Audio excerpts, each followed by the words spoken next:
What's going on, guys? Thought I'd do another update again today and just let you guys kind of know what's going on. So I'm feeling a lot better than I was about a week ago, even better than I was a few days ago.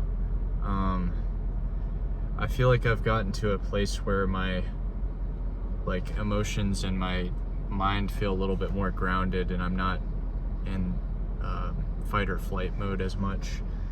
I've settled kind of back into my hometown a little bit. I've been here for a couple days.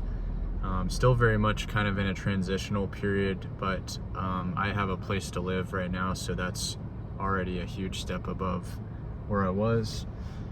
And I've still been kind of going through some PTSD symptoms a little bit. It took me a little while to realize that I think I do have a little bit of some form of PTSD, because I keep having these reoccurring dreams about the natural disaster stuff and things like that.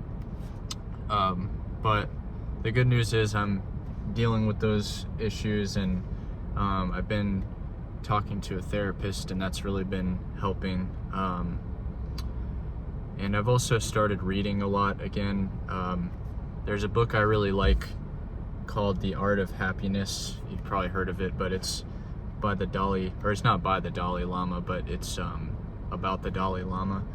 And he talks about this idea that, happiness is something that can be cultivated through strengthening the mind. And I think a lot of times people view the world as this constant place of, suffering. And sometimes it can feel like that. It can feel like everything's out to get you. But the whole idea of the book is this idea that with training and strengthening your mind, you can actually find happiness in the smallest things. And that's kind of what I've been trying to focus on. And also, the other thing he talks a lot about is not focusing your energy on negative feelings. A lot of people, when bad things happen to them, or just in general, we tend to kind of spiral and start really focusing on how could this have happened to me? I didn't deserve this. Why did all these people do this to me? But, I think you have to sometimes, even when it's the hardest time in your life, try to find a place of compassion for others, even when it's very difficult, I actually read this book probably 9 years ago or so, and I remember at that time it really helped me get through a hard time in my life that I was going through. So I thought it would be, the perfect time to reread it. And it's true, ever since even starting reading it, my mind has felt calmer.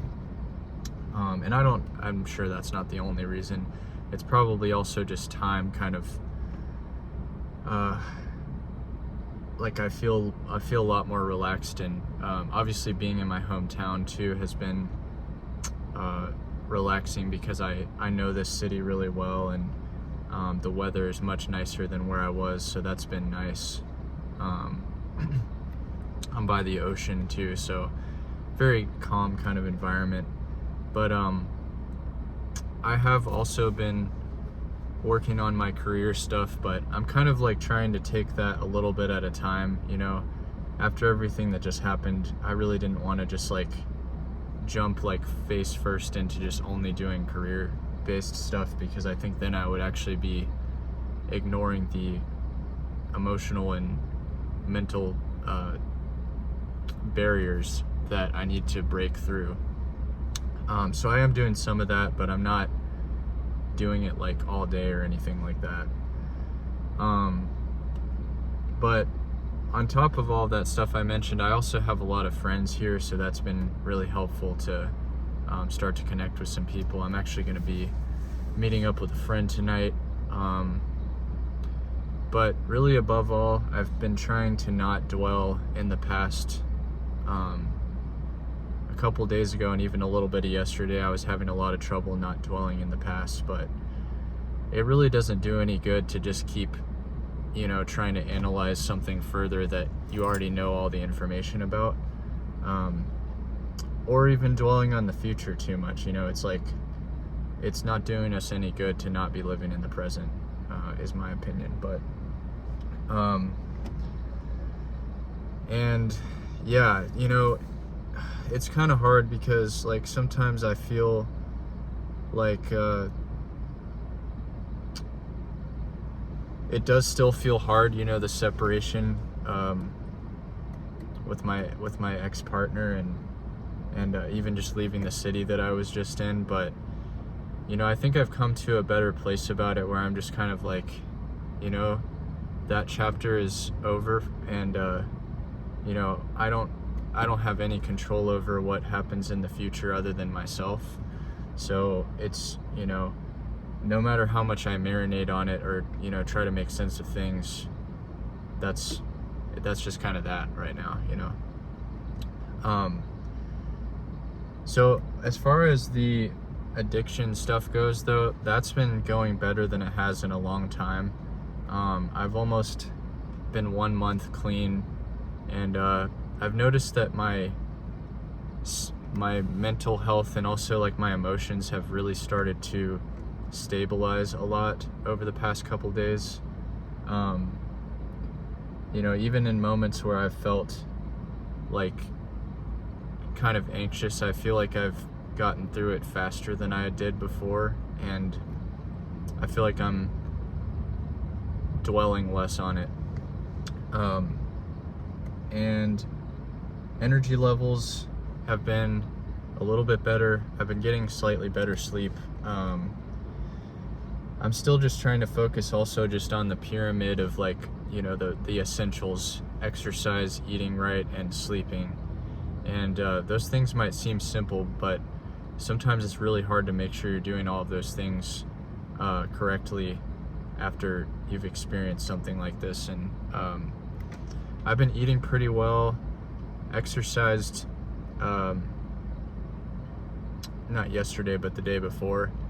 But tomorrow I'm actually going back to the gym, and I'm going to actually get back into my regular exercise routine again.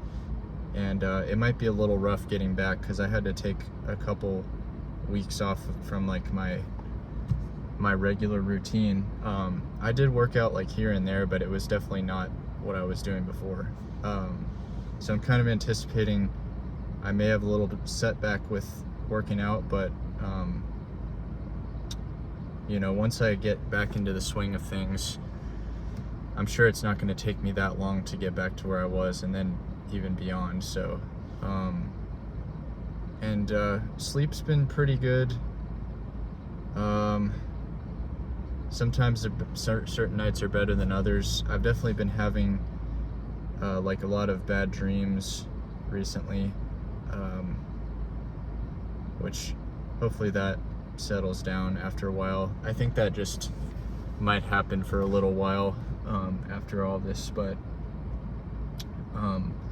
getting through it, so that's the important thing. And taking it day by day. But I feel good. I feel like I have a lot to, and everybody does, but I think over the past couple of days it started to resurface in my head that I still have so much to offer the world, and I think everyone does. But when I was in a little bit of a dark place a couple weeks ago, I think I started feeling like I had nothing left to give, and I started to feel not like myself. But I really realized that everyone, like, we always have something more to give, and sometimes it can be easy to overlook the things that we have worked so hard to be good at in our lives and have talents, and it's really also hard too to like think positive like thoughts about yourself sometimes, like, and I've accomplished a lot of things in my life, a lot of things that I don't often think about, because I'm always kind of thinking about like oh, well, what do I need to do in the future? And all this stuff in the past that I did doesn't really matter. But like, it's not that you want to be like gloating or, you know, overly building yourself up. But I do think that like as humans, we tend to like be too quick to, you know, not talk. Well, we're too quick to put ourselves down sometimes and to not give ourselves enough credit for things that we have done. And I think that, you know, thinking positive things about yourself can actually be a really good thing. That's another thing the book that I'm reading talks about, is this idea that like if you're happy and you're feeling good about yourself, then you're going to do better work.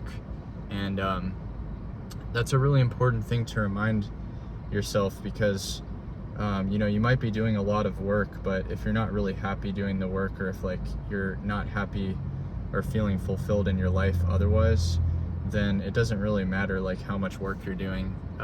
I mean, it matters, but it's, what I'm trying to say is that it's not going to be as meaningful if you're not invested in it fully. And sometimes there are days where you definitely have to like force it a little bit, you know, if you're not like in a good mental space, you still have to keep showing up, and that's true also. But I stand by the idea that I think if you are feeling happy and fulfilled, then you are going to just, like, good things are going to come to you, basically. So important, I think, to put positive energy out into the world, and that's been huge for me recently, and will continue to be big for me. But anyways, that's gonna be it for today. I hope you guys are doing well, and I hope that you guys, wherever you are in your journey, are thinking about some of these things, and also taking the necessary steps to get rid of this for good, for those of you who are also struggling. But one thing I will say is, I think you really have to look at your reasons for wanting to quit, and you also have to be really honest with yourself about what is actually triggering you, because I've been off of social media for the past couple of weeks, pretty much. I mean, I've checked it a couple times so that I could do a couple work-related things, but that's it. And being off of it right now, I think, was one of the best decisions that I could have made, because it was really stifling me, and it was not good for my mental health or my addiction. So just something to keep in mind. But anyways, I hope you guys have a good week, and we'll update again soon.